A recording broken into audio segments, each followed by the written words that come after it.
Bonsoir à toutes, tous. Donc, deux auteurs, deux premiers romans et un sujet presque commun. L'un étant plutôt porté sur la viande rouge, l'autre plutôt sur la viande blanche, comme on dit d'habitude. Euh, Noël Michel est originaire de Dijon, en quelques mots, mais vit à Gand depuis une petite vingtaine d'années. Ce qui en fait une vraie bourguignonne, entre parenthèses, voilà, puisqu'on reparle quand même beaucoup ces temps-ci, plus au nord du pays d'ailleurs qu'au sud de tout cet héritage bourguignon. Euh, le premier roman est sorti, je pense, pour la dernière foire du livre en chair et en os à Bruxelles en mars 2020. Viande, c'est son titre, chez Lilis Éditions. Voilà. Et ben, je précise aussi que Noël, vous avez une formation d'ingénieur, donc j'ai un peu été exploré le, en génie biologique. Voilà. Donc je me dis, OK, on est en plein dans le sujet, enfin presque, puisque vous avez quand même apparemment passé quelques années dans le traitement des eaux usées. Voilà. Et donc, effectivement, d'ailleurs, on le voit bien maintenant avec le Covid, on voit plein de choses très intéressantes dans les eaux usées.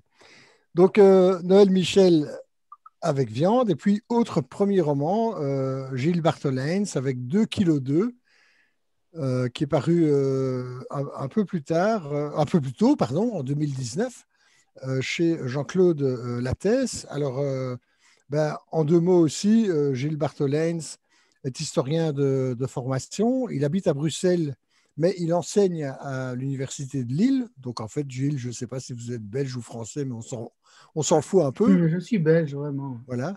Enfin, de toute façon, Vous vous en rendrez compte. à l'époque bourguignonne, Lille faisait aussi partie En effet, c'est la de, France. de la première grande confédération intereuropéenne de l'histoire. Et puis, bon, historien, en même temps, vous êtes à l'Université de Lille euh, plutôt branché comme responsable d'un master sur les sciences et les cultures de tout ce qui est visuel. Voilà. Et donc, effectivement, dans le cadre d'une faculté des sciences historiques, artistiques et politiques de l'UL.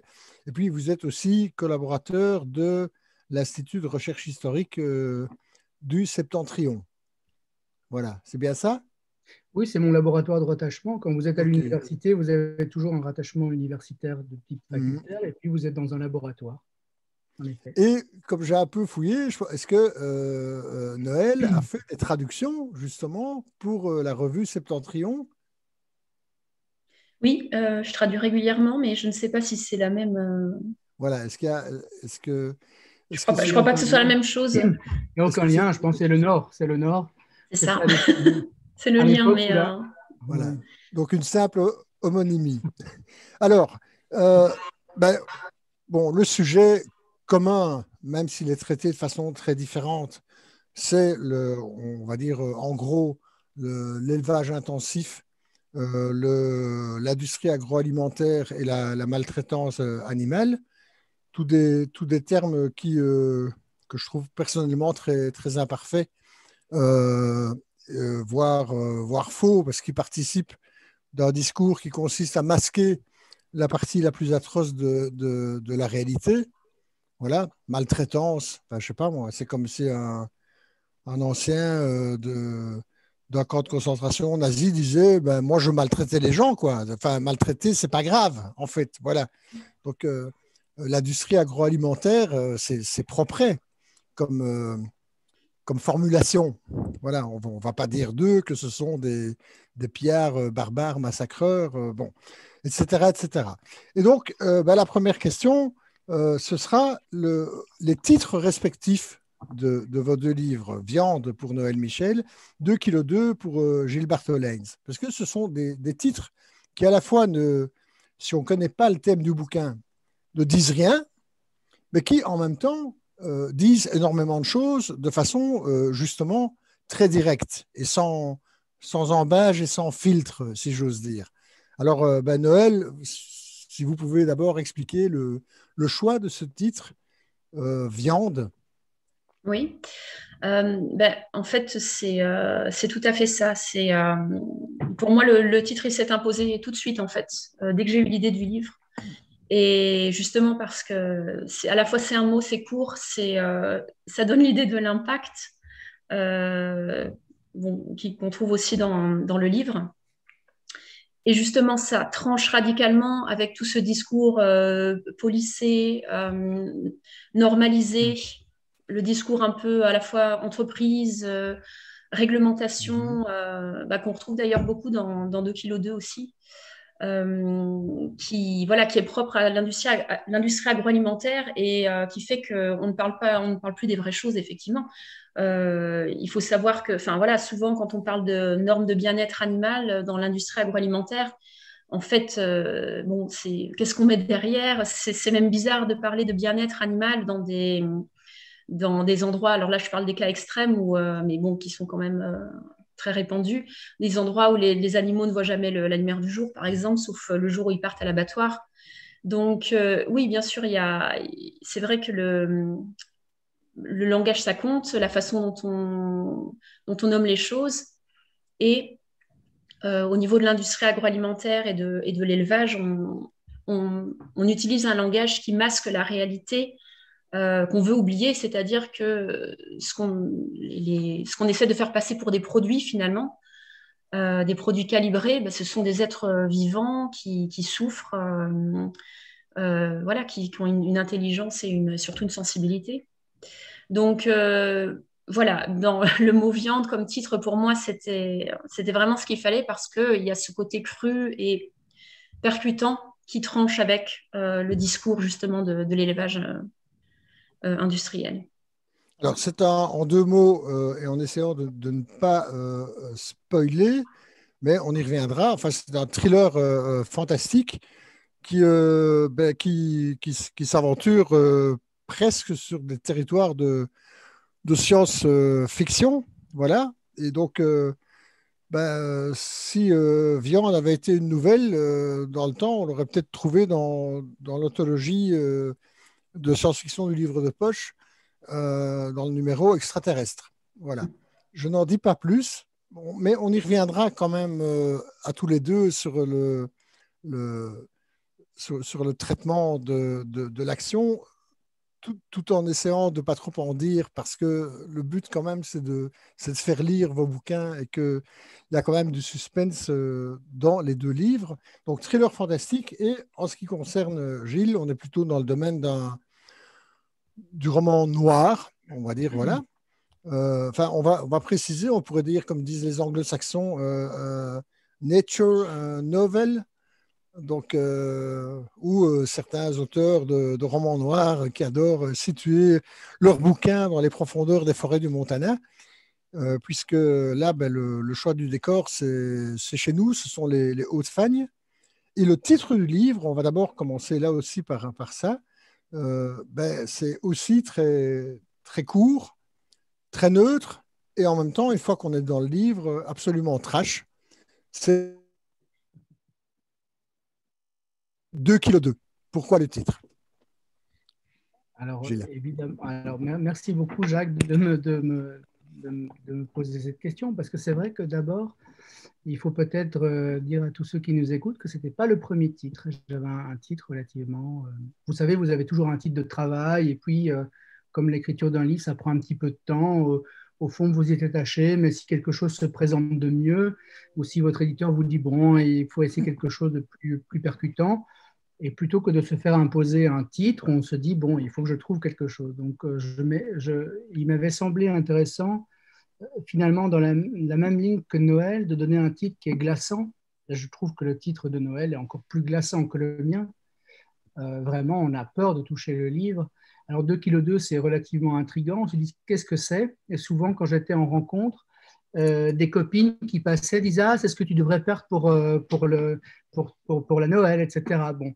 Ou c'est simplement, vous savez, c'est le poids de mon petit garçon quand il est né. Donc il y avait une sorte d'ambiguïté. Mais évidemment, le thème du livre fait qu'on est très vite malheureusement rassuré sur le fait que c'est simplement Le poids d'abattage moyen, je dis moyen parce qu'en fait, ça dépend si vous faites voilà, un poids d'abattage moyen des poulets de chair, on dit ça des poulets de chair, des poulets de rente de chair. Et c'est moyen parce que, effectivement, si vous achetez dans les grandes surfaces un petit poulet à rôtir, il fait 1,50 kg. Et si vous achetez des filets, en général, des filets de poulet, c'est des poulets qui ont été beaucoup plus hauts, jusqu'à 2,5 kg, 2,8 kg, voire 3 kg, mais ils sont dans un très mauvais état à ce moment-là. Mais peu importe, parce qu'on achète les filets, je dirais. À ce moment-là, donc c'est vraiment très, très moyen. Mais 2,2 kg, c'était aussi une forme d'allitération. Bon, vous savez, en littérature, on essaie de faire ronfler, d'essayer de trouver quelque chose qui puisse... Mais c'est vraiment un poids moyen.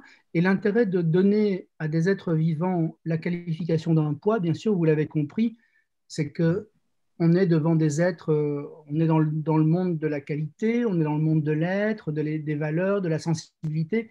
Et tout d'un coup, en fait, ces créatures ne sont que du poids. Et pour tout vous dire, la densité de peuplement que l'on peut avoir dans des élevages de poulets, en Wallonie, en Flandre, partout, en Europe, etc., c'est en poids vif, c'est-à-dire en poids vivant. On peut, par exemple, en Belgique, mais c'est la directive européenne, hein, on peut, si on a un élevage qui est bien ventilé, etc., on peut avoir jusqu'à 33 kg de poulet, 33 kg de poulet vivant au mètre carré. Et puis, si on montre patte blanche et qu'on arrive à un taux de mortalité qui est très bas, mais en fait qui est très élevé déjà par rapport à la situation naturelle ou celle qu'on a en observation scientifique, on peut arriver jusqu'à 42 kg du mètre carré. Et vous retrouvez, peut-être que certains sont familiers à cette littérature de l'éthique animale, mais on retrouve cette idée que chaque poulet a en gros une petite page A4 pour vivre, hein, c'est 623 cm²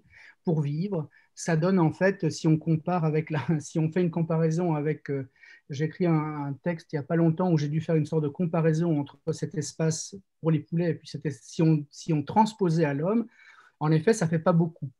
Ça fait 1,20 m sur 90, on peut se coucher, mais comme le schéma corporel de l'homme est beaucoup plus vertical, il faut faire sur la surface corporelle. Il y a des formules qui sont relativement complexes, mais on arrive effectivement à 90 sur 50 cm, 90 sur 50 cm que nous aurions chacun pour vivre, comme en fait un poulet a pour vivre, puisqu'ils sont dans des espaces, en effet, Noël l'a dit, très confinés, dans des hangars, qu'on préfère appeler poulaillers évidemment, mais ce sont des hangars qui font en moyenne entre 1000 et 2000 mètres carrés, ça veut dire c'est 100 mètres sur 10 ou disons 15 sur 150, etc. Et 2,2 kg, ça m'a permis finalement de regrouper, pas de manière compassionnelle, mais de manière froide, un peu désagréable, même pour moi, une réalité que je n'ai cessé d'observer, puisque le roman il est parti d'une enquête que j'ai menée. Voilà. Alors, pour préciser en matière de bibliographie, donc premier roman, mais pas premier livre, tant pour l'une que pour l'autre. En ce qui vous concerne, Gilles, vous avez publié au début de cette année, aux éditions Dehors, un essai intitulé Le hantement du monde, zoonose et pathocène. Nous sommes donc en plein dans le sujet. J'imagine que ça recoupe. Oui, c'est le prolongement. Voilà. Et alors, en ce qui concerne Noël, vous avez traduit du néerlandais ou en néerlandais, ça je ne sais pas, un livre de Michel van den Bosch qui s'appelle Les combats de Gaïa. C'était donc du néerlandais en français. Hein. Je traduis uniquement vers ma langue maternelle, en français. D'accord. Donc du néerlandais vers le français. Voilà qui est dit. Alors, en 2 mots, donc thriller fantastique pour viande. Évidemment, il y a une enquête. C'est une journaliste qui n'accepte pas le décès d'une de ses meilleures amies qui a disparu dans l'incendie de sa maternité. Mais curieusement, le bébé, lui, on ne l'a pas retrouvé du tout. Lui et d'autres d'ailleurs. Et donc, c'est un des points de départ. L'autre point de départ, et je ne spoil pas trop parce qu'on est à peine quelques pages après le début, c'est une SDF dans le métro qui a l'air aussi dingo que Philippus le prophète dans l'Étoile mystérieuse de Hergé et qui n'arrête pas d'interpeller les gens en disant « ils sont parmi nous ». Voilà. Mais on peut aussi dire que les premières phrases du roman, les toutes premières phrases du roman, donc celle qu'on lit quand on s'intéresse à un bouquin dans une librairie, même si on ne va pas l'acheter. Donc, je ne spoil pas trop. Mais c'est le témoignage bouleversant de quelqu'un ou de quelque chose qui semble être une femelle reproductrice que l'on massacre à coups de bouillie d'avoine et de piqûres d'hormones, et qui visiblement semble quand même avoir un nom, semble penser, voire même parler. Voilà. Et donc on ne sait pas. On dirait une truie, mais c'est peut-être pas une truie. En tout cas, c'est ça qu'on se dit comme lecteur tout de suite. Forcément, on a quand même un petit peu la puce à l'oreille. Et en ce qui concerne Gilles, ben là aussi, c'est une forme d'enquête. C'est un vétérinaire qui aboutit dans un village des Hauts-de-Fagne. Il a été appelé là-bas parce qu'il doit faire une enquête sur une exploitation agricole pour maltraitance animale. Il a reçu des témoignages. On sent bien que les témoins regrettent regrette pas franchement de s'être exprimé, mais reste quand même très prudent, parce que bon, dans ce monde rural, tout le monde connaît tout le monde, et voilà. Et donc tout le dilemme pour ce vétérinaire, c'est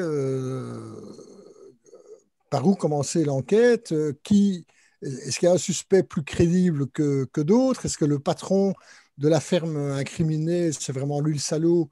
Ou est-ce qu'il est peut-être lui-même en partie le dindon de la farce? Il ne sait pas très bien. Et nous sommes en plus en plein hiver. C'est là d'où l'expression western polaire. Effectivement, tout est immobilisé, 1,50 m de neige, verglas, etc., etc. Bon, en plus, le protagoniste, au niveau affectif, n'a pas quand même l'air d'aller trop bien.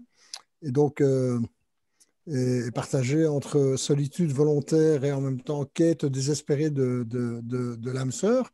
Et puis, évidemment, surtout, il se pose, ça on s'en aperçoit très vite, quand même pas mal de questions sur le sens profond de son travail.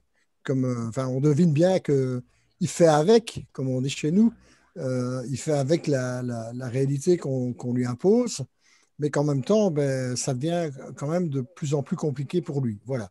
J'espère que je ne vous ai pas trop trahi, ni l'un ni l'autre, dans ce qu'on peut dire au début d'un livre.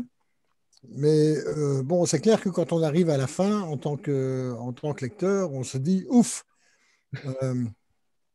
Voilà, ça c'est au même titre d'ailleurs que les personnages principaux qui évidemment ne sortent pas indemnes de ce genre d'histoire, même s'ils sont vivants ou morts, peu importe, mais les vivants ne vont pas sortir sans transformation interne, cérébrale, mentale profonde. Voilà.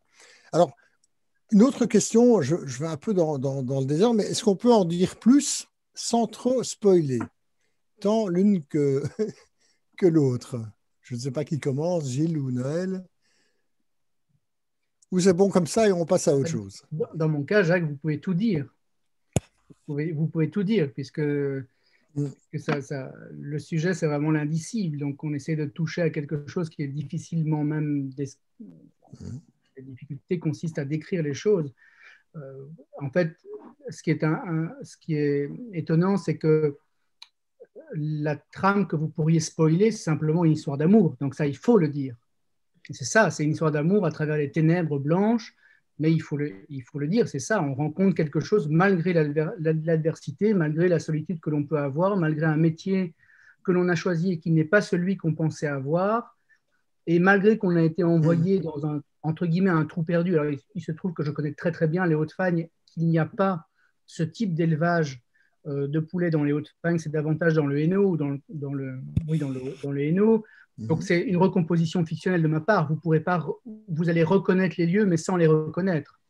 Donc, de ce point de vue-là, je trouve que oui, Jacques, vous pouvez dire tout ce que vous voulez, parce que finalement, le twist, dont, à mon avis, pour Noël, est vraiment très, très important, pour moi, il se joue sur un paradoxe. C'est-à-dire, ce qu'on pensait être choquant ne l'est pas, y compris pour le vétérinaire. Évidemment, évidemment, je suis obligé de m'arrêter, mais de dire que, en effet, l'éleveur, pour le dire simplement, son élevage, il est parfait. Il correspond exactement aux normes que l'Europe impose, que la Wallonie impose, mais c'est précisément parce que c'est parfait que même la réalité parfaite est extrêmement choquante. Et les témoins, ou disons les jeunes gens qui ont travaillé avec l'éleveur, qui n'ont peut-être pas été habitués à cette réalité, ont été mis en face de choses qu'ils ont vues, qu'ils ont senties, qu'ils ont entendues, comme moi quand j'ai fait faire mon terrain. Et peut-être ils se sont dit, il faut énoncer ça. Mais en réalité, c'est exactement la réalité de tous les élevages. Et j'ai pris un élevage j'ai mis en scène un élevage qui est parfait. Donc, le vétérinaire qui vient pour faire un contrôle, puisqu'il y a une unité, vous savez, en Wallonie, il y a une unité du contrôle du bien-être animal, donc c'est relatif à la police maintenant. Il y a des vétérinaires qui sont dépêchés. Là, c'est un jeune gars, finalement, il est missionné de ça, mais c'est quasiment son premier boulot. Il vient d'être engagé, il revient du Canada, il était parti de la Belgique parce qu'il n'y avait pas de travail en Belgique. Il revient, il se dit, chouette, je m'installe à Liège, c'est dans les Hauts-de-Fagne, j'y vais, je suis le plus proche, parce que vous savez, les gens, finalement, ils ne vont pas au service fédéral à Namur et puis ils repartent plus ou moins, ils ont des missions en fonction des territoires qui sont concernés par les cas difficiles, ou quand on n'arrive pas à joindre le vétérinaire officiel, quand on n'arrive pas à joindre, ou ça ne donne pas lieu de joindre l'éleveur, on se dit, bon, il faut aller sur place, on va voir la situation sur place. C'est la même chose quand, vous savez, parfois on voit des chevaux en hiver dans des prairies, et souvent, les gens téléphonent d'abord à des refuges font un relais, etc. Donc, c'est les mêmes chaînes, si vous voulez, de responsabilité qui font que finalement, un inspecteur vient voir, avant c'était l'AFSCA, maintenant c'est régionalisé, donc l'AFSCA c'est fédéral, donc une compétence fédérale ne peut pas être appliquée à la région, mais depuis 2016, je pense, au moment où j'ai écrit le roman, ça a basculé. Je me suis dit, tiens, je vais faire un vétérinaire qui se lance dans le contrôle, qui se dit que c'est peut-être ça, c'est mieux que de participer au monde agroalimentaire, au marché, à la biosécurité, au risque sanitaire dans lequel cet univers se trouve. Donc il se dit, tiens, j'ai une carte à jouer, je suis emmené. Il se trouve qu'il tombe mal parce que c'est un moment où il commence à neiger, il est dans les Hauts-de-Fagne, il va rencontrer les premiers témoins, puisqu'il faut s'assurer, vous savez, quand vous avez des témoignages écrits, il faut d'abord s'assurer de la pertinence, comme un travail de journaliste finalement, de la pertinence du témoignage recueilli. Et après, son idée, c'est d'aller faire une inspection. Et en effet, il peut le faire de manière à l'improviste, si vous voulez. Il peut se pointer et dire, voilà, montrez-moi vos papiers, montrez-moi vos registres, je veux inspecter les locaux, etc. C'est ce qui arrive dans la réalité. Donc, oui, donc Jacques, vous pouvez dire tout ce que vous voulez, parce que le twist, il est ailleurs, justement. Il est dans ce paradoxe qu'on a tous en lisant ou en constatant la réalité des choses. Pardon, j'étais un peu long. Je voulais... Noël, en ce qui concerne votre élevage à vous, puisqu'évidemment, il y a aussi, c'est le pivot central du bouquin assez vite, c'est un élevage quelque part entre Paris et Lille, en gros, en Picardie. Et puis, effectivement, peut-être que cet élevage un peu particulier, très, très, très bien, trop bien gardé, est dans son genre, lui aussi, parfait. Est-ce qu'on peut le dire comme ça? Oui, oui, en fait, donc, comme vous l'avez introduit, donc l'histoire commence un peu comme une enquête parce que donc Lisa, la journaliste, perd sa meilleure amie dans l'incendie de la maternité où elle vient d'accoucher.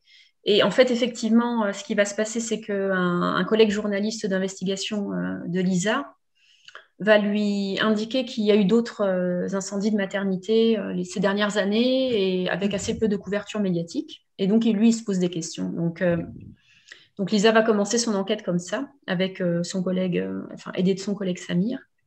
Et en fait, effectivement, petit à petit, elle va aussi recevoir des informations d'un informateur anonyme, et donc des informations sur un élevage industriel en particulier, donc qui se trouve dans la ville de Beaumont, mais bon, il y a beaucoup de Beaumont en France, donc voilà, c'est un élevage fictif, bien sûr. Et donc, c'est cet élevage-là qui va... On espère. C'est cet élevage-là qui va attirer son attention, en fait. Et un élevage effectivement particulièrement bien gardé, donc en fait, cet élevage fait partie d'un groupe industriel qui s'appelle Cochon d'Or Et voilà, mais ce qui est étrange, ce qui va être étrange aussi par rapport à cet élevage, c'est que en fait, malgré tous les moyens de traçage que j'ai imaginés, puisque donc ça se passe dans un futur assez proche finalement, malgré tous ces moyens de traçage qu'on a, en fait, ils n'arrivent pas, enfin, Samir et Lisa n'arrivent pas à trouver de la viande de cet élevage-là dans tout Paris. Et donc, ils essayent même d'appeler le service des consommateurs pour avoir des renseignements. Et donc, très vite, ils se rendent compte que voilà, que quelque chose ne tourne pas rond avec cet élevage. Donc, en gros, que cette viande-là, on ne la trouve pas sur les étals des boucheries, de supermarchés, on va dire ordinaires. C'est ça. Voilà, en gros. Maintenant, est-ce qu'on peut aller un peu plus loin sans trop en dire, puisqu'on est dans un thriller fantastique avec une dimension de science-fiction. Je veux dire, là aussi, j'ai envie de dire le titre viande. Mais viande, la viande, ce n'est pas nécessairement un animal. Et je m'arrête là. Voilà. Mais bon, en tout cas, lisez, c'est très surprenant. Parce que des surprises, ben, y en a. Et en ce qui concerne Gilles, ben, effectivement, oui, il n'y a pas de surprise au sens fantasmagorique du terme, mais on a quand même aussi pas mal de surprises quant à l'humanité ou l'inhumanité des différents personnages, parce qu'il y en a quand même pas mal dans ce livre. Ben, les habitants du village où se situe l'enquête, peu ou prou concernés par l'élevage de poulets. Et là aussi, on a notre quota de surprises. Enfin, l'habit ne fait pas le moine, même si aux Pays-Bas, on dit l'inverse. Je pense qu'il y a ce proverbe hollandais qui dit que l'habit fait le moine. Voilà. Est-ce que aussi, encore une petite question avant d'arriver là où ça fait le plus mal pour tout individu humain un peu, enfin non totalement dénué, et je reprends les termes de Noël, de sensibilité et d'intelligence. Donc, est-ce que vous avez vu, par exemple, le film flamand Runskop, traduit en français sous le nom de Tête de bœuf, Bullhead pour l'édition internationale. C'est le film qui avait révélé Matthias Schoenaerts, qui se déroulait d'ailleurs des deux côtés de la frontière linguistique, qui avait comme particularité de faire parler tous les gens, qu'ils soient liégeois, limbourgeois ou West Vlaams en patois du cru. Ce qui fait que ce film-là, même en Flandre, est sorti sous-titré. Voilà. Et un des thèmes du film, c'est justement les trafics d'antibiotiques et d'hormones à destination des animaux, et où on voit qu'en fait, les pratiques qui s'apparentent au gangstérisme sont fréquentes. Et que donc, dans certains coins, être vétérinaire enquêteur, c'est un boulot risqué. Je veux dire, pour l'intégrité physique de l'enquêteur. Donc, je ne sais pas si vous avez vu le film. Oui, mais... d'abord, j'ai vu le film. Je pense avoir vu le film au moment de sa sortie, donc il y a très longtemps, quand j'étais encore très très loin de ces questions-là. Et quand j'ai écrit le livre, j'ai été soucieux de ne pas lire ou de ne pas voir un certain nombre de romans ou de films qui traitent du sujet. Parce qu'évidemment, d'abord parce que j'ai enquêté, moi, du ministère jusqu'aux élevages, en passant par les ouvriers agricoles.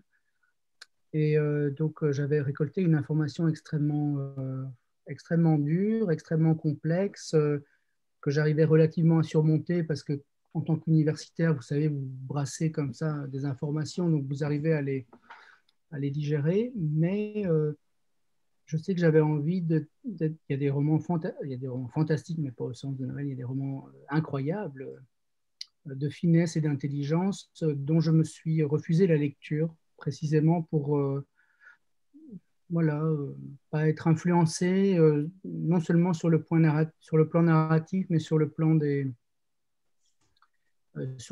idées formelles, disons. Et donc, effectivement, le métier de vétérinaire quand on est contrôleur, c'est souvent, alors évidemment, je suis de nouveau factuel, je ne suis pas dans le roman, mais c'est vrai que c'est intéressant de parler du roman.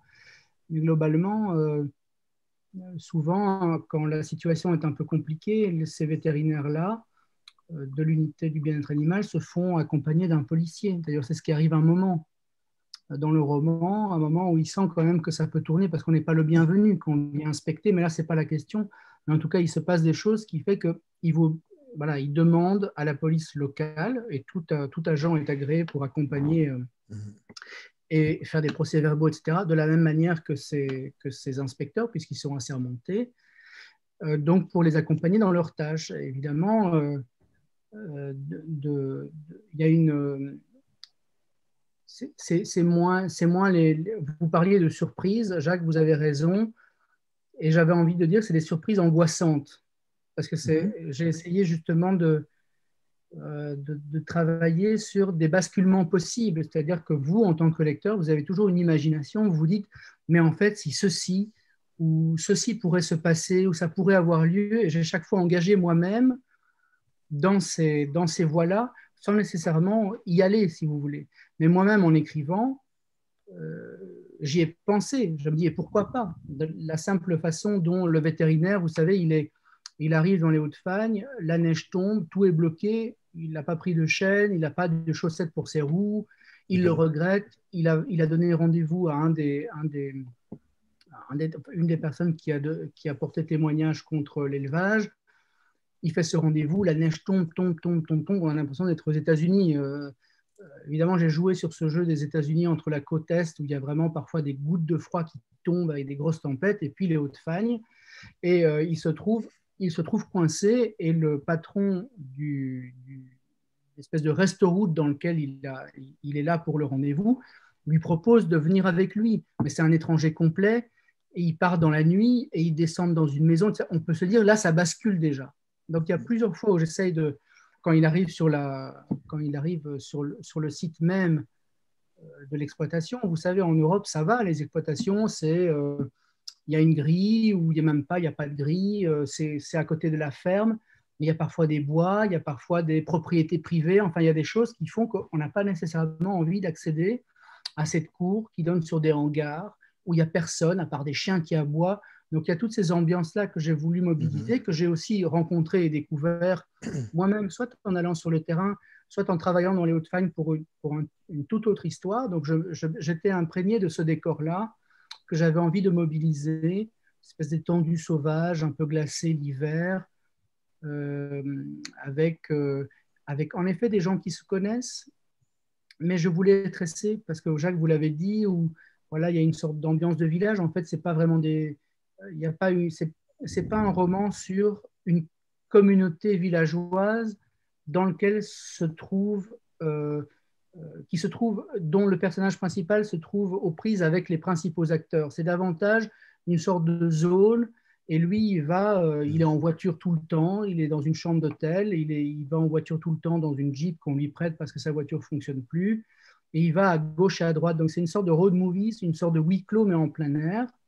Et moi, mon objectif, en effet, c'était de créer une sorte de roman atmosphérique où il y a plusieurs fils qui sont conduits, et au fur et à mesure que lui avance dans son enquête, en réalité, les liens entre les personnages se découvrent pour le lecteur. Pour moi, c'était important de créer une sorte de, comment dire, pas une polyphonie, mais quelque chose qui nous permette un moment de basculer dans l'univers des éleveurs, et pas simplement d'avoir un personnage qui vient avec sa vérité et qui trace le chemin comme ça à travers une sorte de forêt de personnages secondaires, une sorte de décor qui ne vaut pas la peine et qui sont juste des faire-valoir à une personne qui est là pour enquêter.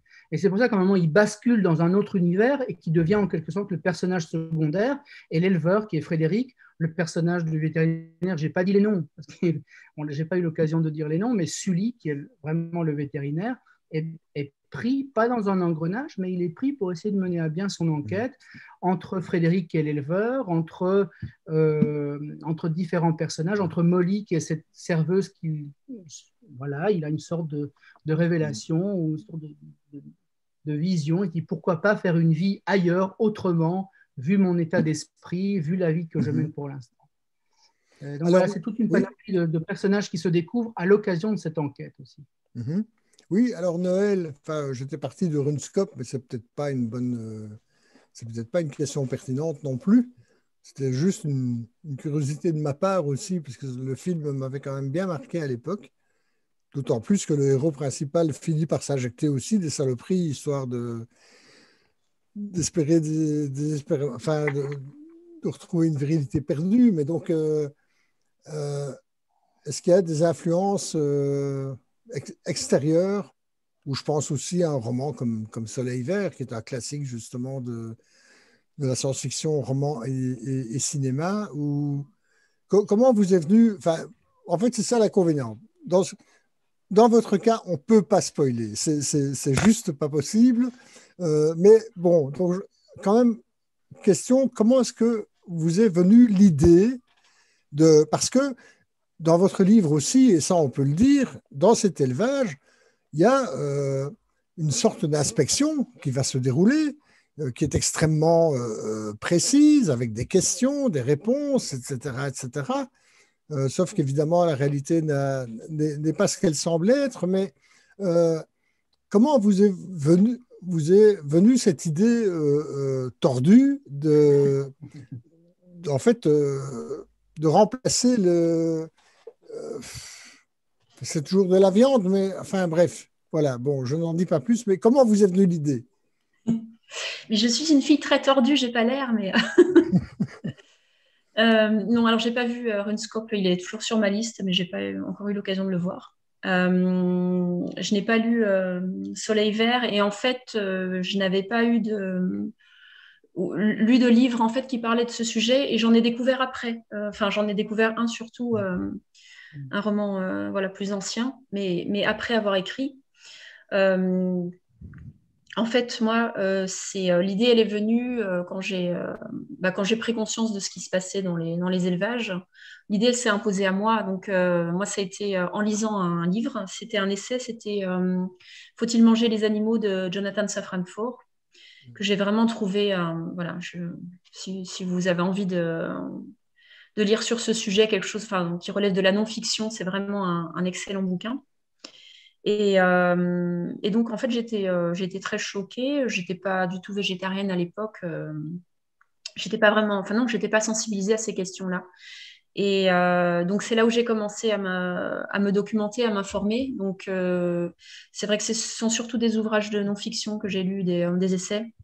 Et puis, il y avait déjà quand même pas mal de vidéos plutôt voilà, anglo-saxonnes, de PETA, etc. Donc, à l'époque, voilà, j'ai été confrontée directement avec des images très dures quand même. Et donc, c'est comme ça que l'idée m'est venue. Elle s'est imposée à moi à ce moment-là. Et d'ailleurs, pour revenir, puisque Jacques, vous avez parlé du tout début de mon livre, pour parler vraiment même de la première phrase, le premier mot du livre, c'est espèce. Parce que donc ça commence sur une injure, espèce de, je sais plus quel est le mot d'après, mais et en fait c'est déjà la clé. Dès le premier mot, il y a la clé du roman. C'est vraiment un roman sur le spécisme. Espèce de charogne, voilà. Ouais, c'est ça, espèce de charogne. Donc oui, c'est vraiment sur le spécisme. Donc je dis peut-être en quelques mots parce que bon, c'est pas forcément un mot que tout le monde connaît. Le spécisme, c'est un peu l'idée que parce qu'on ne fait pas partie de la même espèce, on peut s'arroger des droits sur d'autres espèces et les exploiter à sa guise sans dimension éthique ou sans considération éthique aucune.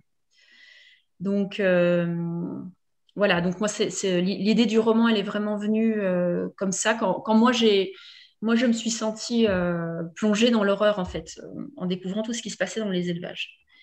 Et donc, j'ai vraiment eu envie de transmettre cette gifle que j'avais ressentie à travers de la fiction, à travers un roman, parce que c'était vraiment pour moi une forme qui correspondait le mieux à mon projet.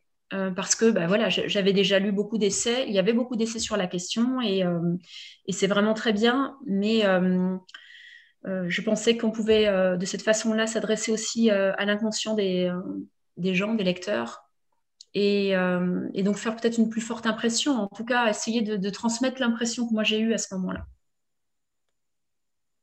Mhm. Alors, bon, le sujet central, c'est tout ce qui tourne autour de, de cette grande folie de l'élevage intensif mondial hyper destructeur, y compris d'ailleurs pour la biodiversité de la planète en général, même pour ne parler que d'un point de vue cynique, même si on n'en a rien à foutre des animaux, c'est quand même un des gros contributeurs de pollution, de déforestation, de déséquilibre chimique, etc., etc. Mais bon, il y a la violence économique, la violence de tout le circuit agroalimentaire, parce qu'il n'y a pas que, enfin, je veux dire, les éleveurs et les abattoirs, c'est que deux maillons d'une longue chaîne, évidemment. Et l'autre bout de la chaîne, lui, il est très propre, puisque nous, quand on achète, c'est des barquettes, c'est du petit plastique. Ça, même la viande ne sent pas mauvais, ça sent pas la charogne, justement. C'est bien présenté. Le jambon, s'il n'est pas assez rose, on va le rosir un petit peu, etc.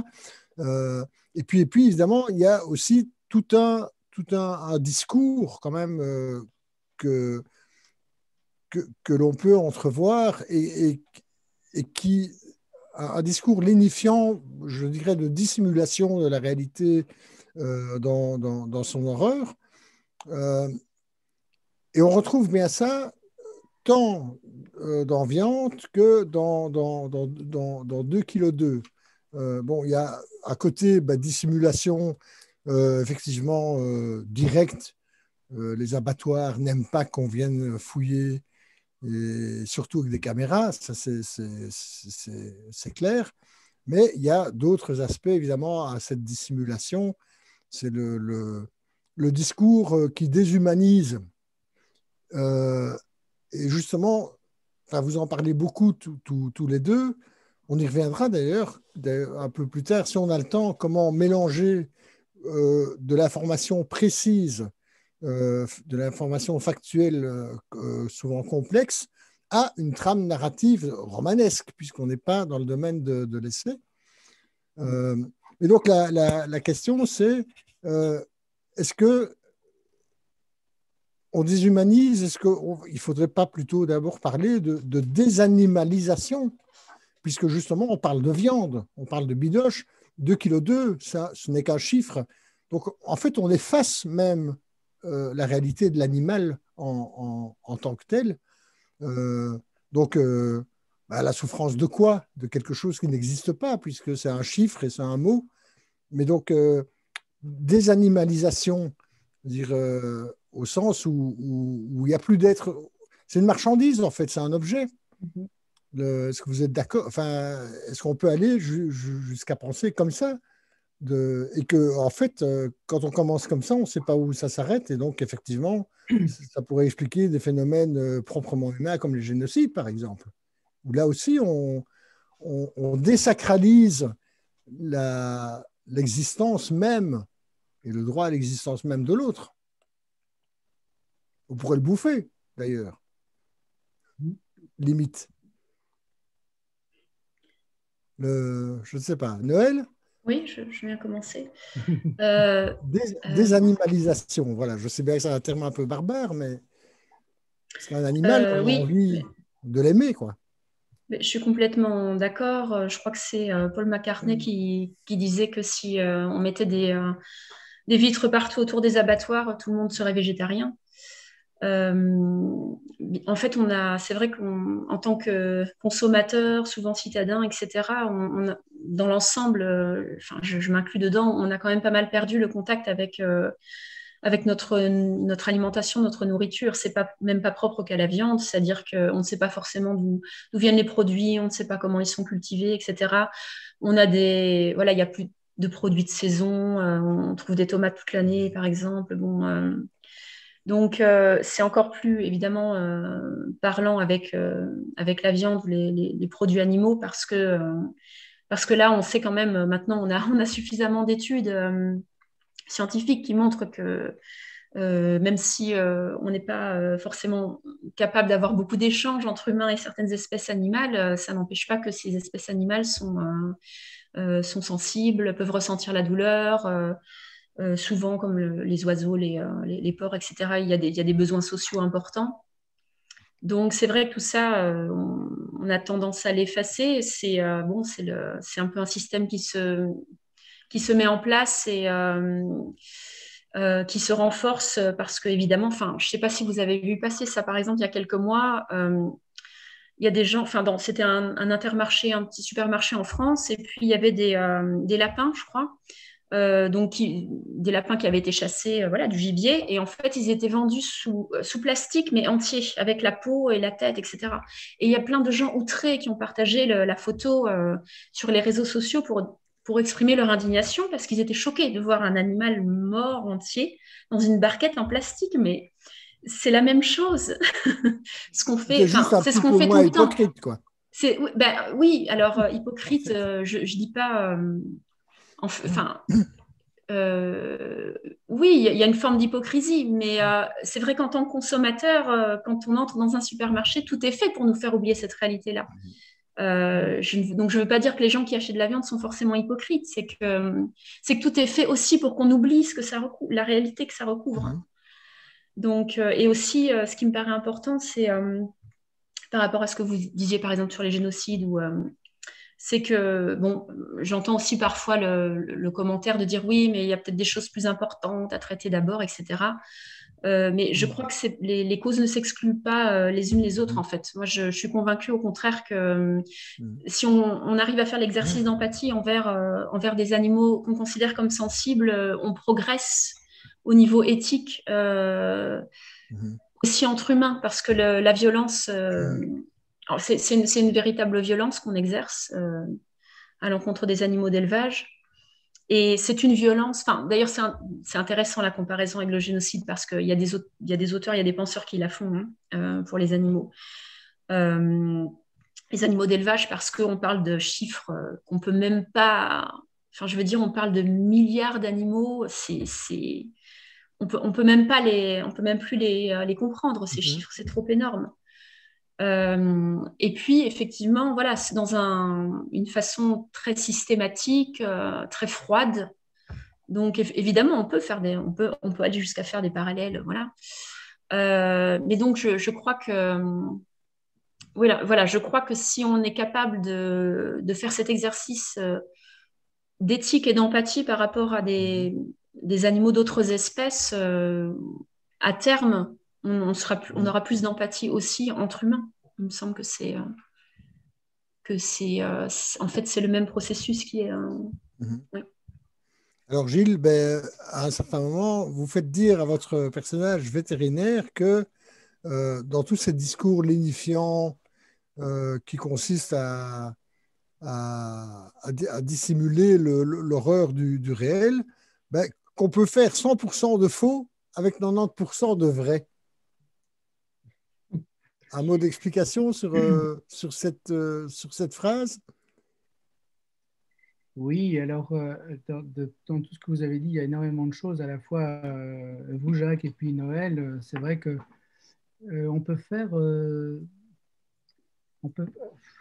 disons que j'ai eu une formation de cinéma, et je sais que quand on fait du documentaire, enfin quand on fait du canular, on peut prendre 99%, parce qu'en fait dans le roman il est marqué 99%, puisque je suis édité chez un éditeur français, mais donc 99% on peut utiliser du vrai, et pourtant il y a 100% de faux. Et en effet, il m'a semblé intéressant que dans les discours que proposent à la fois les diététiciens, le vocabulaire, le packaging dans les supermarchés, tout ça concourt d'une sorte de grande dissimulation, ne serait-ce qu'au niveau du vocabulaire. Hein. Vous savez, au niveau du vocabulaire, l'animal vivant et l'animal qu'on mange, c'est rarement le même mot. Hein. Cochon, porc, même si on prend des choses un peu plus étonnantes, cerveau, cervelle, enfin on peut continuer comme ça très loin. Et après, il y a ce qu'on appelle un euphémisme, c'est-à-dire dire de manière douce ou autrement une réalité. Donc, dans le monde de l'élevage, quand une vache est réformée, en réalité, c'est parce qu'on lui a fait produire beaucoup de lait et qu'en fait, elle ne tient plus sur ses pattes. On la réforme, c'est-à-dire qu'on la tue, on la met en abattoir. Bon. Elle est sous forme de steak ou sous forme d'alimentation pour ses congénères. Vous connaissez le problème des farines animales, hein, la crise de la vache folle, etc. C'est ça, on fait faire à des animaux des choses qui sont étranges. C'est une forme de cannibalisme. C'est un peu le thème aussi de la soirée. Et donc, il y a tout un vocabulaire. Et parallèlement, l'image suit la même chose. Demain, si vous allez dans les grandes surfaces, vous verrez qu'il y a très, très peu d'animaux. Sur les paquets de viande, il n'y a pas d'animaux. Il n'y a pas, ou c'est très rare. Et même le saumon, vous allez avoir une sorte de rivière, un fjord avec une cabane. Alors, le seul endroit où il y a des animaux, c'est sur les produits laitiers. Parce qu'en fait, l'animal, là, n'est pas directement tué. Vous avez alors un clocher, vous avez une campagne, enfin, quelque chose qui n'existe plus et qu'on fait vivre à nos enfants, puisque dans la majorité des livres d'enfants, vous allez voir, vous allez ouvrir, vous avez la ferme du vieux McDonald qui n'existe. Oui, la ferme. Old MacDonald had a farm. C'est-à-dire qu'il avait une ferme, had, pas have. As. Donc, c'est une réalité qui n'existe déjà plus, mais les enfants sont baignés là-dedans. Les jouets, tous les jouets de nos enfants sont des animaux de la ferme. Quand vous ouvrez, c'est quoi les animaux de la ferme? C'est la basse-cour, c'est une mare, il y a les cochons, les canards. Ça, c'est un truc qui n'existe même plus au 19e siècle. Au 19e siècle commencent les très grands cheptels pour l'espace européen en Europe, en Hongrie, qui d'ailleurs n'arrêtent pas de disséminer la peste bovine dans tous les cheptels européens. Les basses-cours, même américaines, des années 1820-1830, qu'est-ce que ça a donné?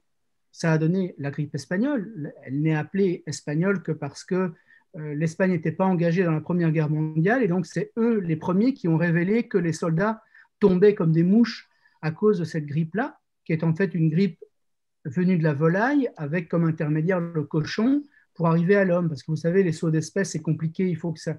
Mais c'est le mélange de ces espèces qui ont fait que il y a un certain nombre de maladies, les maladies d'hommes à animaux, disons animaux à hommes, qu'on appelle les zoonoses. Donc vous avez complètement raison, et Noël a complètement raison de dire que la question de la désanimalisation, je suis d'accord, en fait on pourrait dire de manière positive la chosification ou la réification. C'est-à-dire que le capitalisme a ce pouvoir de tout écraser, c'est-à-dire d'abolir la différence entre organique et inorganique, inerte et vivant.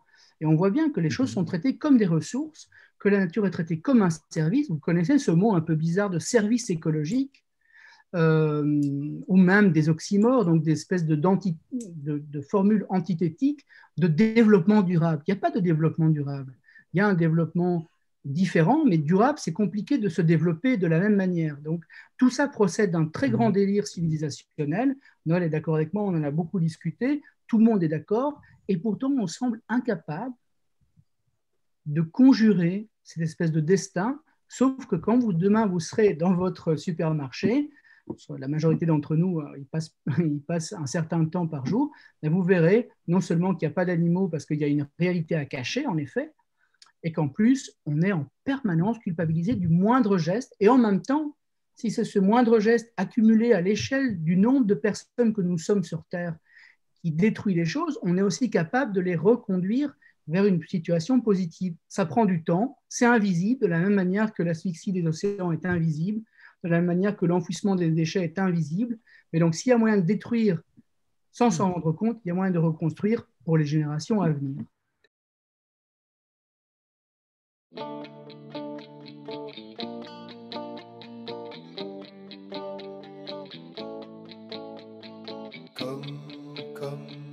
Comme à la maison, moi j'aime Bruxelles, les soirées sont belles.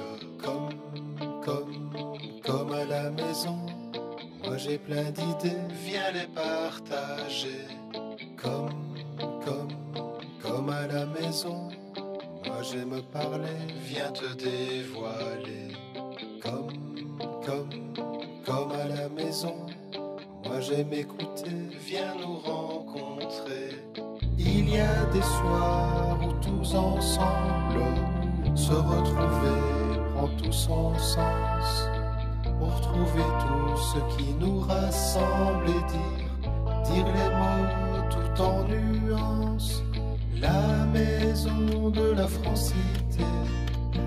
On y parle fraternité, comme à la maison. Moi j'aime les livres, lis le bateau ivre. Comme à la maison. Moi j'aime me livrer, viens à nos dîners. Comme à la maison. Moi j'aime la lecture en de l'envergure. Comme à la maison. Moi j'aime les débats, viens envole-toi. Il y a des soirs où tous ensemble se retrouver prend tout son sens. Pour trouver tout ce qui nous rassemble et dire les mots tout en nuances. La maison de la francité, on y parle fraternité, comme à la maison. Moi je veux slammer, viens te réchauffer, comme à la maison. Moi je veux créer, viens aux ateliers, comme à la maison. Moi je veux danser, la vie, l'amitié, comme à la maison. Moi je veux chanter la fraternité.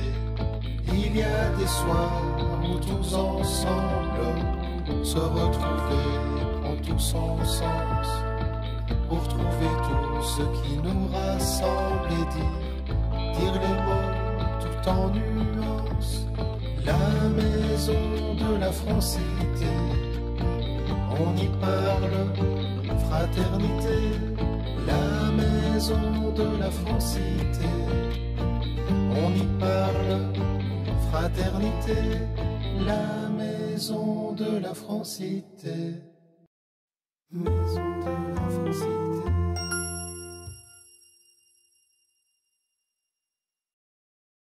Bon, ça, ce sont effectivement les lecteurs qui en parlent le mieux, j'ai envie de dire. Écoute, pour résumer, en fait, je crois que moi ce sont les retours que j'ai.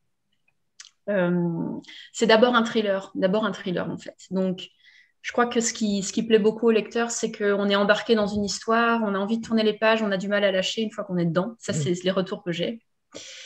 Et puis, on se dit au fil des pages, non, c'est pas possible. Il y a un effet, un peu une gradation dans le suspense et l'horreur aussi.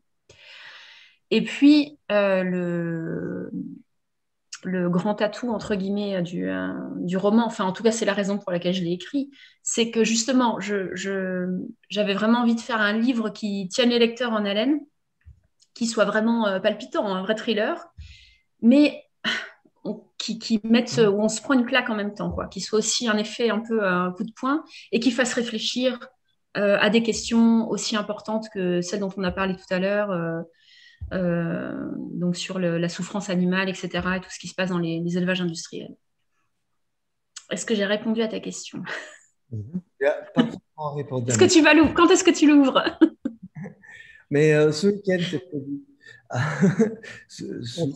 On sent aussi, si je peux me permettre, au fil des chapitres, très vite, que les personnages principaux impliqués dans l'enquête, donc Lisa, mais aussi son copain Francis, et même la clocharde qui hante le métro, enfin, que tous les gens qui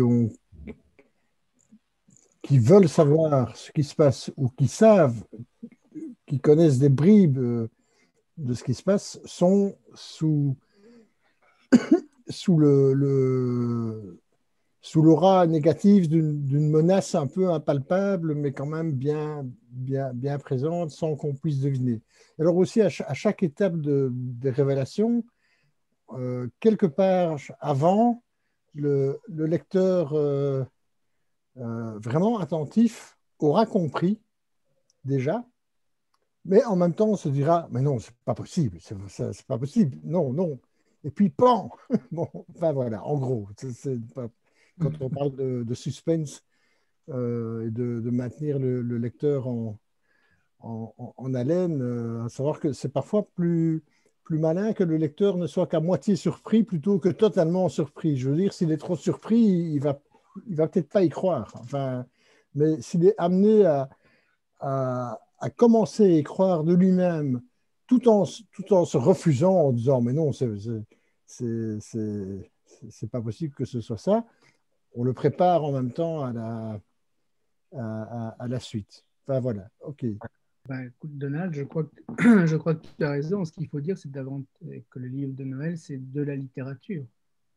Après, c'est une forme de littérature qui joue sur le suspense, sur les rebondissements, sur le côté effectivement haletant, mais c'est essentiellement des livres voilà, de littérature. On a écrit. S'il fallait faire un essai, on se serait fendu autrement d'écrire. Mais le cœur je ne crois pas trahir Noël en disant que le cœur de notre activité, c'est d'avoir écrit une fiction, et même plus que ça, d'avoir écrit des phrases, d'avoir, dans des sujets compliqués, d'avoir donné une sorte de lumière poétique, d'avoir donné de l'imaginaire, parce que vous savez, dans mon cas, effectivement, ça ressemble un peu aux frères Dardenne. C'était en partie mon professeur en cinéma, donc j'ai aucun problème à en parler. Mais dans le cas de Noël, c'est sûr qu'on se dit l'imaginaire est important, alors même qu'on est extrêmement les pieds sur terre. Et l'avantage du livre de Noël, c'est qu'à la fois, ça vous embarque dans un univers qui, en effet, c'est de l'ordre du merveilleux. C'est-à-dire le merveilleux, c'est ce qui déchire l'ordinaire. Et en même temps, ça parle d'un sujet qui ne peut qu'entrer en résonance avec nos vies de tous les jours. Donc pour ça, moi, je trouve que c'est une très grande réussite. C'est en général la très grande réussite, la très grande force des livres d'imagination. Dans mon cas, c'est différent. Moi, j'ai l'impression de vouloir jouer. Ce que j'ai voulu, c'est vraiment écrire. On n'a pas parlé de ça. Jacques avait évoqué l'idée qu'on évoque nos parcours. C'est vrai que c'est pas je crois, y compris enfin peut-être pas pour Noël, je ne peux pas parler pour toi, mais dans mon cas, le sujet s'est imposé à moi. Si vous voulez, j'ai été pris. J'avais une atmosphère, j'avais un début de roman, j'avais envie d'un personnage qui est comme un caillou dans la chaussure, dans un environnement qui lui est plus ou moins hostile. Et je me suis dit, qu'est-ce qui pourrait être? Et je dois bien avouer qu'il y a une opération magique qui s'est faite, qui est que je ne voulais pas un policier, parce que sinon ça fait un policier, justement, et je ne suis pas un lecteur de romans policiers. Et je me suis dit, tiens, peut-être inspecteur, voilà, et de fil en aiguille, vous savez, quand vous écrivez sur un sous-marin, la première chose que vous allez faire, c'est vous allez aller visiter un sous-marin pour voir comment c'est, sinon vous n'arrivez pas à écrire. C'est ce que j'ai fait, j'ai été au ministère, puis j'ai été voir des éleveurs, parce que de fil en aiguille, on m'a donné accès à cet univers, j'ai été capté, j'ai été pris. Et puis j'ai effectivement une formation un peu plus de sciences sociales, d'historien, donc j'ai été pris par le terrain littéralement. Et je me suis dit, ça ne peut pas être le décor de mon histoire d'amour, ça doit être un personnage, ça doit être un sujet à part entière. Mais initialement, les 50 premières pages que j'ai écrit relativement vite, j'avais pas. La question animale, elle n'existait pas. Alors évidemment, on peut me poser des questions. Est-ce que mes parents étaient végétariens? Est-ce que j'avais une sensibilité pour les animaux? Tout ça, c'est relativement vrai. Mais il n'empêche qu'on a sûrement écrit, Noël et moi, des choses avant. Il se trouve que c'est le premier publié, mais c'est peut-être pas le premier écrit. Donc, si vous replacez ça dans un parcours général, finalement, ce livre-là, pour nous, il est un peu au milieu de choses, et le prochain n'a rien à voir. C'est-à-dire que ce n'est pas le sujet qui porte la littérature, c'est précisément la littérature qui, soudain, se charge d'un sujet qui est effectivement un peu compliqué. Donc, heureusement, je dirais comme mon éditrice dit, heureusement, le style reste, les sujets passent. Et je crois que c'est ça qui est le plus important. Si Noël écrit un autre livre, je ne suis pas certain que ce soit sur le même sujet, mais elle va en écrire d'autres. Alors, ce que je voulais faire, c'est pas parler de la raison pour laquelle il faut le lire. Je voulais vous lire la première page, en gros, simplement. J'ai quelques lignes en plus pour boucler, si vous voulez. En plus, la première phrase que je vais vous lire, c'est la première phrase que j'ai. Ça n'arrive pas toujours. Hein. Moi, souvent, j'ai une première phrase. Après, ça fait un livre de 500 pages, mais la première phrase que j'ai écrite qui a lancé le roman, c'est la première phrase que je vais vous lire, qui n'a quasiment pas changé. Voilà. C'est un peu intimidant aussi pour un auteur de lire, mais bon. Il y a une beauté de la jeunesse, il y a une beauté des années, se dit Sully G. Price en croisant le regard de Molly, s'était imprimé sur la plaque de son uniforme. Et Molly allongeait le cou pour arroser les clients de café fumant. De loin, on voyait son visage de jeune fille, mais lorsqu'elle s'approchait, on voyait la femme, les enfants qu'elle avait eus, la force qu'elle avait eue, celle avec laquelle elle affrontait la suite de la vie. Il neigeait depuis le matin, le parking du diner s'était rempli de camions, les gens du coin, venus prendre leur petit déjeuner, des œufs au bacon pour la plupart, attendaient que le temps s'améliore pour reprendre la route. Au-dessus du comptoir, la télévision ne présageait rien de bon. La tempête avançait sur la carte animée, des épandeuses crachaient du gravier sur les routes enneigées et la journaliste, habillée comme un sapin de Noël, semblait annoncer la fin du monde. Les fusils et les haches s'étaient vendus aussi vite que les générateurs et les pelles. Autant ne pas décrire la neige tellement il en tombait, elle venait de l'Est par dizaines de milliers de tonnes s'abattre sur la région, déjà sinistrée par l'alcool ou la religion, souvent par les deux à la fois, pour ne rien dire des médicaments.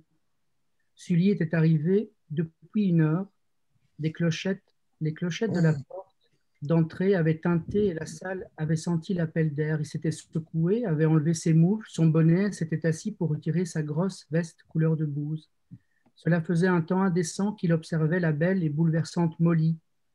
Que leur nom, Sully et Molly, fini par un Y, n'était ni une coïncidence, ni un hasard, ni rien du tout. C'était comme ça, et c'était comme ça que Sully pensait généralement le cours de son existence.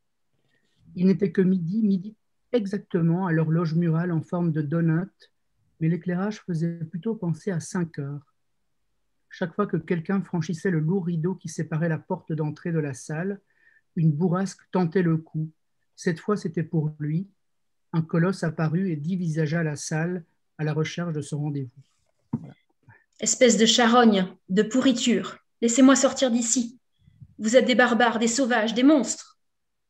On se calme, la reine-mère. La blouse blanche à figure de marbre vient de faire son apparition. Ce ridicule surnom dont elle m'affuble toujours me donne la nausée. Elle a beau se montrer impassible, son amusement mêlé de dégoût perce dans le son de sa voix rauque. J'aperçois mon reflet dans les verres de ses lunettes carrées, une montagne de chair, blême et flasque, presque impossible à bouger. Quand je me gratte quelque part, les répliques me parcourent l'épiderme jusqu'au bout des ongles. Heureusement, je n'ai pas de miroir. Trop risqué. Un miroir, ça se brise en morceaux tranchants. Si j'en avais un pour me voir, moi aussi, je me donnerais envie de vomir, je suppose. C'est l'heure de la piqûre d'hormones. On va tester un nouveau cocktail. Son faciès bovin ne dissimule pas la moindre parcelle d'humanité. Il fut un temps où je m'acharnais à répondre. Je jurais, j'insultais, je balançais toutes les saloperies que je pouvais.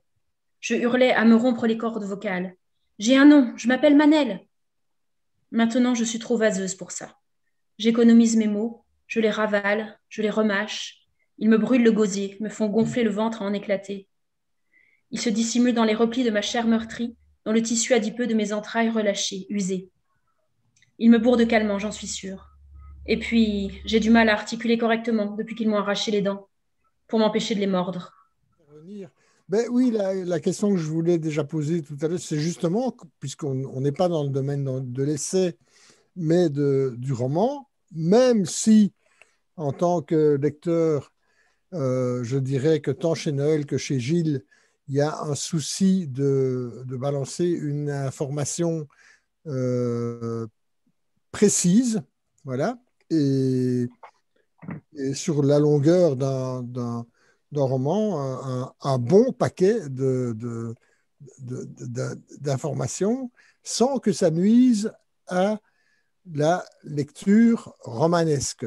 Et donc, comment est-ce qu'on fait pour intriquer intimement la narration littéraire, les caractères des personnages, le suspense, etc., d'une part, et l'information, d'abord, qui est largement scientifique aussi. On n'est pas dans une information convictionnelle, idéologique, on est d'abord dans de l'information pure, dans du factuel. Je pense que chacun d'entre vous a une façon très particulière justement d'insérer ces briques d'information dans le courant de la narration sans la casser, en fait. Donc, je ne sais pas qui veut commencer. Noël? Oui. Là, il y Oui. a un truc, c'est une thèse, en fait. Oui. Alors, il y a plusieurs choses, en fait, mais c'est vrai qu'à partir du moment où j'avais choisi le genre du thriller, évidemment, je devais faire particulièrement attention à ne pas faire trop de digressions de ce genre. Donc, c'est vrai que pour moi, la méthode, c'était vraiment de me concentrer d'abord sur l'intrigue et la tension en fait, narrative. Et donc, l'information, elle vient au fil de... Je ne suis pas partie en me disant, voilà, il y a ça, ça, ça et ça que je veux absolument raconter. C'est dans le fil de l'intrigue qu'il est apparu naturel de faire, voilà, d'apporter telle ou telle information. Et puis c'est vrai que j'ai rajouté donc cette petite particularité du roman, donc ce sont des extraits de thèse qui interviennent parfois entre les chapitres. Et bon, on comprend qu'à la fin en fait de quoi il s'agit. Voilà, évidemment c'est relié au roman dans son ensemble. Et donc à travers ces extraits de thèse, c'est pas forcément des informations d'ailleurs scientifiques, mais aussi, j'ai envie de dire, différents points de vue sur la façon de considérer les animaux et l'alimentation. Et voilà, donc c'était un petit peu pour donner différentes perspectives aussi. Ça induit un petit peu voilà, des petites pauses de respiration dans la lecture, justement, parce que sinon, c'est vrai que il y a un rythme qui est quand même pas mal soutenu. Et comme ça, par petites touches, ça apporte un peu un éclairage voilà, qui n'est pas... voilà, qui n'est pas vraiment à visée documentaire, mais qui permet plutôt d'élargir un peu le débat et la réflexion. Parce que je voulais aussi éviter de faire une sorte de roman à charge. Je voulais surtout pas qu'on culpabilise en lisant mon roman ou voilà, ou qu'on ait l'impression que je dise voilà, il faut faire comme ça. C'était pas du tout mon but. Donc cette façon de travailler avec en insérant ces faux extraits de thèse me permettait de donner un petit peu d'autres éclairages aussi. Qui vont aussi jusque dans des réflexions sociologiques et presque peut-être même anthropologiques sur pourquoi est-ce qu'un être humain a besoin de manger de la viande, par exemple. On sent visiblement que l'auteur de cette thèse découvre peut-être des choses avec un zeste de naïveté, mais essaie quand même de trouver des réponses à ces questions. Cela dit, cette pratique de l'insert, justement, est fréquente en science-fiction. Si on prend dans la fin des années 60, le classique de l'écrivain anglais John Brunner, Tous à Zanzibar, la narration proprement romanesque avance à coup d'inserts, d'extraits de presse, de petits extraits de discours marketing, de slogans publicitaires imaginaires, évidemment, puisque le roman se situe, il a été écrit en 69, le roman se situe en 2000-2001. Et donc, en fait, du coup, on se retrouve avec un écrivain qui brosse autour de l'action romanesque tout un univers auquel on a accès par les extraits de presse, les extraits de discours politiques, etc., etc. Et donc, en fait, ici, c'est un peu c'est une façon élégante d'introduire de l'information tout en ne freinant pas le déroulement narratif. Voilà. Et donc, c'est vrai que ça faisait longtemps que j'avais plus vu ce truc-là que j'aime bien, en fait, parce que justement, il a introduit une distance au sein même du livre, en fait. Voilà. Et donc, Gilles, ben là, c'est plutôt dans la tête du héros que ça se passe, si j'ose dire. On sent tout un cheminement réflexif. Voilà, il dort pas beaucoup, le pauvre. Non, il dort pas beaucoup, comme beaucoup d'entre nous. Alors, il dort pas beaucoup, il réfléchit beaucoup. Voilà, il a une trentaine d'années, il est un peu entre deux, il est au milieu du gué, disons, à la fois sentimentalement et puis par rapport à son métier. Il a compris qu'en gros, une fois sur deux, on travaille quand même pour le marché plutôt que pour le bien-être des animaux, même quand on est vétérinaire. Hein. Souvent, il s'agit de délivrer des actes de bonne santé pour aller à l'abattoir. Donc, c'est un peu bizarre. Si vous êtes en bonne santé, vous êtes tué. Si vous n'êtes pas en bonne santé, vous êtes aussi tué, mais vous allez pas, vous finissez pas en barquette. L'intrication, c'est vraiment une très bonne question, d'autant plus que elle peut nous être reprochée en quelque sorte dans le roman. Dans 2 kg 2, il y a quand même une certaine technicité des aspects de l'élevage. Alors, il y a un vétérinaire, donc en gros, c'est des ingénieurs agronomes, c'est des vétérinaires, ils ont fait la médecine vétérinaire, les agriculteurs aussi, ce n'est pas des gens qui n'ont aucune formation, donc ils sont dans un univers avec des éléments de langage, avec une connaissance agronomique. Donc, forcément, quand ils parlent, ils ont ce niveau-là entre eux. Et moi, quand je les ai rencontrés, ils avaient ce niveau-là. Et en plus, je me suis rendu compte que quand je suis allé voir les éleveurs, ils m'ont parlé beaucoup d'Europe, de traités transatlantiques, de distorsion de concurrence, de nouvelles techniques disponibles, auxquelles ils doivent se conformer, de pollution, de ressources. Ils ont des registres à n'en plus finir, ils sont dans les papiers, dans les recommandés tout le temps. Et je me suis rendu compte que on parlait, et jamais leur métier était véritablement la question. Ils m'ont jamais parlé d'épuisement ou de souffrance, mais je me suis dit, c'est ça en fait. C'est ça un monde d'aliénation. On est aliéné à une technocratie, à un délire de paperasse, à un délire d'obligation.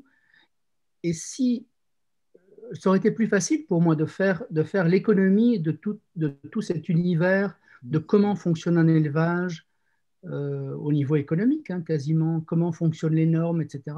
Mais à ce moment-là, le livre aurait été moins crédible aussi. Non, je ne crois pas. En fait, si j'avais eu un peu plus de temps, j'aurais enlevé des parties. Parce qu'en gros, c'est sûr qu'il y a des choses qui peut-être ne sont pas tout à fait nécessaires, mais donc ça informe les choses, ça informe le lecteur, mais disons qu'elles sont intriquées parce que c'est précisément, si vous voulez, ça peut bloquer la lecture, mais en fait, c'est quelque chose qui heurte dans la réalité. Et je me suis dit, c'est ça, en fait, un système d'exploitation. Et il faut que je donne au lecteur cette espèce de violence, même à lire ces choses-là. Et si je réussis à faire lire le lecteur des choses a priori qu'il n'est pas venu lire parce qu'on est dans un roman, alors c'est réussi. Mais c'est compliqué. C'est un dosage un peu compliqué. Et moi, les choses que j'ai vues, qui m'ont sidéré, j'avais aussi envie de les partager. Les choses que j'ai apprises, j'avais aussi envie de les mettre en fiction, de les mettre en récit. C'est difficile de mettre des normes européennes en récit. Mais en effet, il y a du monologue intérieur, il y a des dialogues, mais j'aime pas, comme au cinéma on le fait, j'ai horreur des dialogues qui sont informatifs. Donc quand quelqu'un vous dit « Ah, Jacques, comment ça va ?» On sait bien que c'est parce que Jacques, on ne sait toujours pas comment le personnage s'appelle et on va l'appeler Jacques dans le dialogue, mais personne ne fait ça. Donc c'était relativement compliqué dans les dialogues, je n'aime pas. Moi j'aime bien les dialogues à la Proust où tout est très important, mais quand il s'agit de faire un dialogue, il dit « Passe-moi le sel ». Et on voit bien voilà. Donc moi, c'était très important pour moi de montrer cette réalité qui est vraiment la violence même de cet univers-là. Ça vraiment, c'était la chose. C'est pas du tout un roman à thèse. J'ai horreur de ça. Je démontre rien. Je fais simplement que décrire une réalité qui de fait est plus ou moins connue par tout le monde, mais pas dans ses détails. Mais mon idée, c'est qu'en effet, on puisse parcourir une réalité à travers d'autres histoires et que le point de vue de chacun puisse être donné. C'est pour ça qu'il n'y a pas de bon, il n'y a pas de méchant. C'est un système, tous sont pris dans un système, une sorte de toile d'araignée qui est ce système-là. Et le producteur, le consommateur, le vétérinaire, tout le monde est un peu piégé. Donc, moi, je fais de procès à personne. La situation est extrêmement compliquée pour tous, dans la réalité comme dans le roman d'ailleurs, parce qu'il y a des histoires familiales, il y a tout ce qui fait qu'on ne peut pas arrêter un travail comme ça, parce qu'il y a des crédits, parce qu'il y a des dettes, parce qu'on est engagé. Voilà, il y a toute une famille qui fait qu'on continue, il y a une inertie. Donc pour moi, c'est très important de montrer cette impuissance au changement, alors même que tout le monde veut changer. Alors, une question pour Jules et Noël via Internet. On se rend bien compte qu'il y a beaucoup de violence et d'horreur dans ce sujet de l'élevage des animaux. vous êtes-vous posé des limites dans l'écriture? À un moment, vous êtes-vous dit, ça, je ne peux pas le mettre, ça va trop loin, ou bien allez-vous jusqu'au bout? Qui répond d'abord? Noël, Gilles? Je peux répondre, je vais juste rebondir sur ce que Gilles disait enfin, rapidement. Juste pour dire que enfin, on sait que les taux de dépression, par exemple, et même de suicide chez les éleveurs et les gens qui travaillent dans les abattoirs sont très élevés. Hein, ce sont des emplois très durs. Hein, donc, oui, donc pour la question de la violence, oui, d'ailleurs, c'est un autre parallèle intéressant parce que je crois que Gilles et moi, on a tous les deux eu à cœur de retransmettre donc, cette violence dans nos écrits, mais de manière très différente, évidemment. Donc, pour moi, bon, j'avais besoin d'y aller franchement, mais c'est vrai aussi que personnellement, enfin voilà, je lis de tout, mais j'aime aussi le genre fantastique et le genre horreur. J'aime bien avoir peur. Donc, je ne me suis pas vraiment enfin, auto-censurée, je ne me suis pas posé moi-même de limites en écrivant, mais ce qui est certain, c'est que je n'aime pas non plus les romans qui parlent beaucoup enfin, où on décrit beaucoup de violence, où il y a vraiment une forme de voyeurisme, on ne sait pas trop à quoi ça sert finalement. Ça, j'ai horreur de ça. Donc, j'ai essayé en tout cas d'utiliser la violence à bon escient dans le livre. Donc, en fait, il y a beaucoup de passages, bon, ça peut être choquant et je comprends que, par exemple, Anne n'ait pas pu le lire en une fois. Mais c'est beaucoup suggéré aussi, en fin de compte. Il y a très peu de scènes vraiment dures, on va dire. Oui, c'est pas du gore, hein. Disons-le, quoi. C'est dur, mais c'est pas du gore, quoi. Ouais. Donc voilà, je me suis pas vraiment posé consciemment la question, mais j'avais quand même à cœur de ne pas justement faire une débauche d'horreur dans le livre. Gilles, pareil, j'ai l'impression, non? Oui. Je peux répondre vite en 30 secondes. On peut lire très très vite. Mais après, moi, j'aimerais bien entendre, je vois plein de visages, j'aimerais bien les entendre parce que finalement, on est dans cette situation parce que justement, on n'arrête pas de manger des animaux. Vous savez pourquoi on est. Voilà. Et donc, en quelque sorte, on est. Là, c'est des thèmes de nos romans. Pour la réponse, moi, je suis quelqu'un de relativement timide, encore plus en littérature que peut-être dans la vie. Et donc, j'arrive pas à appeler un chat un chat. Donc, c'est pas lié à ce roman, c'est de manière générale une façon d'écrire. Mais il y a des choses qui sont décrites de manière comment dire, plus tragicomique que juste crue ou froide ou plate. Comme ça passe toujours par des personnages, il y a toujours la sensibilité du personnage qui est pris dans ce qu'il voit, dans ce qu'il sent. Donc ça évite, moi, de me positionner comme un descripteur froid et de donner cours à une horreur qui finalement auquel on n'a pas accès parce qu'il n'y a pas ce pont qui est la subjectivité, qui est peut-être justement la plus-value que donnent les mots qu'on utilise et pas simplement les mots qu'on plaque sur une réalité qu'on veut la plus horrible possible.